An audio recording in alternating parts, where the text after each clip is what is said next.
There will probably be another Build Back America bill.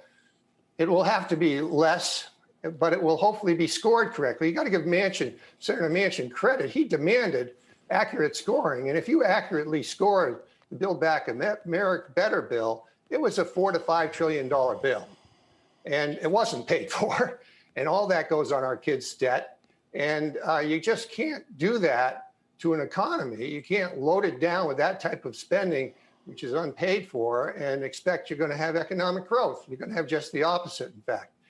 So listen, if they do another bill, let's score it correctly. That's what Manchin wants. That's what Senator Manchin wants. And I think the American people deserve integrity on some of these bills. So, Senator,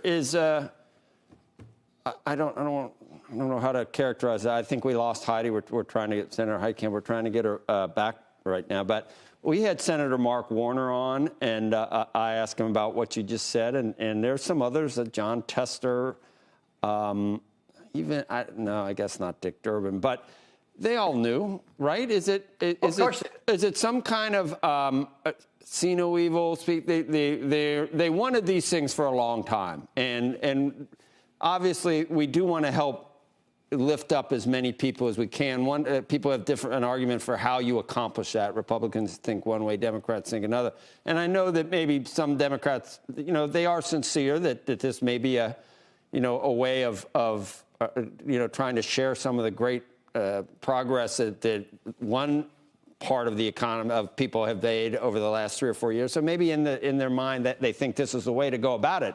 But they knew full well that it was gimmicks and trickery and chicanery, and they said nothing and did nothing. And only one guy did it. What is that? Is that like a cult? What do you call that? Deception. And the simple fact is that there were 7 to 8 new or expansive entitlement programs that Build Back America still are, if the bill ever comes back again in its present form, and none of them were scored accurately. And as a result, basically, they played these games. They would sunset things after a year, after 2 years, knowing full well that what they wanted was the policy, and that the policy would become so attractive to a political constituency that they created to depend on that policy, that they would have to redo the policy and renew it. And so the actual bill was a $4 to $5 trillion bill. And you got to really admire Senator Manchin for standing up and saying, hey, let's be honest with the American people about this. And then you got Bette Midler calling him out as a West Virginia illiterate. I mean, how absurd is that? Because he was trying to be honest with the American people. The left has gotten really out of control in its attempt to deceive America on where they're going. And they're trying to take America down the road of France. It might not have been him. It was his constituents that were illiterate. Well, I suspect he considers himself part of his strung constituency. out. I think they're strung out. Strung out and illiterate. So, Senator Heitkamp, when you were gone, what we were talking about was, and you even alluded to it, that maybe it'll be without all the gimmicks and stuff. Why do you think that so many of your peers in the Democratic Party in the Senate were okay with that, okay with selling it on the CBO score, which is GIGO, garbage in, garbage out, not putting in what's actually happening? Why were they okay with that? Well, you know what? I think it's so interesting how you rewrite history, you guys, because when you look at what Donald Trump's GDP growth was, it didn't get to 2%, even if you took the pandemic out. So he promised us 4%. It didn't happen. He also promised us a tax bill that would be paid for.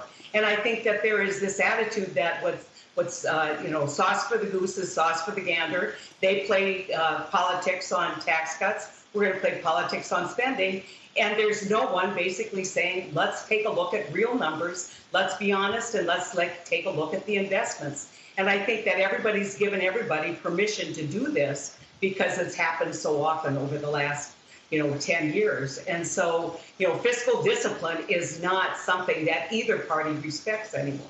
And so I think the numbers have to be, you heard me say, I think that you have to look at real numbers. You have to tell people what they're spending. You have to take a look at whether this endangers the fiscal condition of the country. But you also have to understand that over the 4 years of Donald Trump, you heard a lot about modern monetary theory as well, and let's just spend, and as long as we don't collapse the economy, we're in good shape. And that's not the way to run a country, and I think that's what Joe Manchin's saying, and I think there's a lot of other moderates saying.